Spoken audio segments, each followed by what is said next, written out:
খারাপ সময়টা হয়তো অতীত হয়ে যায়, কিন্তু মানুষের খারাপ ব্যবহারটা কখনো অতীত হয়ে যায় না।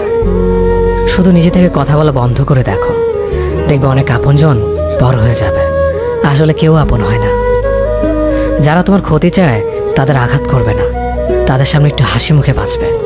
দেখবে তুমি আঘাত করলে যা কষ্ট পেত, ওরা তার থেকেও বেশি কষ্ট পাবে।